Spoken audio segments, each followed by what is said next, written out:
आओ मित्रों, चलते हैं एक और नई कहानी के साथ। चैनल को लाइक एंड सब्सक्राइब करें और कमेंट में जय श्री कृष्णा लिखें। पुराणों और शास्त्रों में विभिन्न कथाओं और संवादों के माध्यम से भविष्य में आने वाले युगों का वर्णन मिलता है। इस संदर्भ में एक कथा है जिसमें कहा गया है कि भगवान शिव ने माता पार्वती को कलियुग में मानव समाज, विशेष रूप से स्त्रियों और पुरुषों के स्वभाव और चरित्र का वर्णन किया था। यह संवाद शिव पुराण या अन्य धर्म ग्रंथों में संदर्भित है। शिव ने इस कथन में न केवल स्त्रियों बल्कि संपूर्ण समाज के पतनशील स्वभाव का वर्णन किया। शिव का वर्णन स्त्रियों के बारे में। भगवान शिव ने बताया कि कलियुग में समाज में नैतिकता और धर्म का ह्रास होगा। स्त्रियों के स्वभाव में भी इसका प्रभाव देखने को मिलेगा।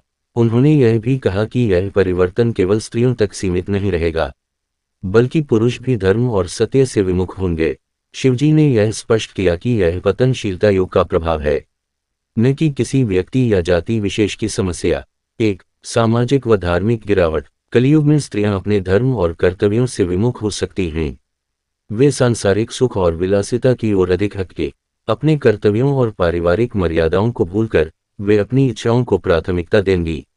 2, अभिमान और अहंकार। शिवजी ने कहा कि कलियुग में स्त्रियां अपनी सुंदरता, धन और सामाजिक स्थिति पर गर्व करेंगी। वे दूसरों का सम्मान करने और विनम्र रहने में कमी दिखाएंगे। 3, परिवार और रिश्तों का ह्रास। परिवार और विवाह के बंधन कमजोर हो जाएंगे। पति पत्नी के बीच का विश्वास कम हो जाएगा और वे एक दूसरे के प्रति कम समर्पित रहेंगे। यह समाज में असंतुलन और कलह का कारण बनेगा। 4, संतान और मातृत्व का प्रभाव। कलियुग में स्त्रियां अपने बच्चों को धर्म और संस्कारों से दूर रखेंगी। वे बच्चों के प्रति अपने कर्तव्यों में लापरवाह हो सकती हैं, जिससे नई पीढ़ी और अधिक अधार्मिक हो जाएगी। 5, धन और विलासिता का मोह। शिवजी ने यह भी कहा कि स्त्रियां पुरुषों की तरह धन और विलासिता की ओर आकर्षित होंगी।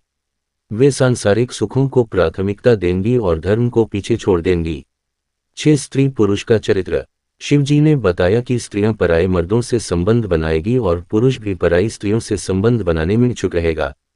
शिवजी का संदेश। हालांकि शिवजी ने कलियुग के इन नकारात्मक पहलुओं का वर्णन किया, उन्होंने यह भी कहा कि यह युग धर्म के पतन का समय है और यह पूरे समाज पर लागू होता है।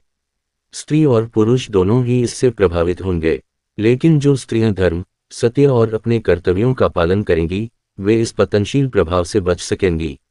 शिवजी ने पार्वती जी से कहा कि यह युग भले ही कठिन हो, लेकिन धर्म का मार्ग कभी नहीं छूटना चाहिए। निष्कर्ष। शिवजी ने यह संवाद यह समझाने के लिए दिया कि कलियुग में हर व्यक्ति को विशेष सावधानी और सतर्कता से धर्म और नैतिकता का पालन करना होगा। यह केवल स्त्रियों पर लागू नहीं है, बल्कि पूरे समाज के लिए एक चेतावनी है। शिवजी का यह कथन मानव समाज को यह संदेश देता है कि धर्म और सत्य ही युग के हर प्रभाव को परास्त कर सकते हैं। चैनल को लाइक एंड सब्सक्राइब करें, कमेंट में बताएं कहानी कैसे लगी।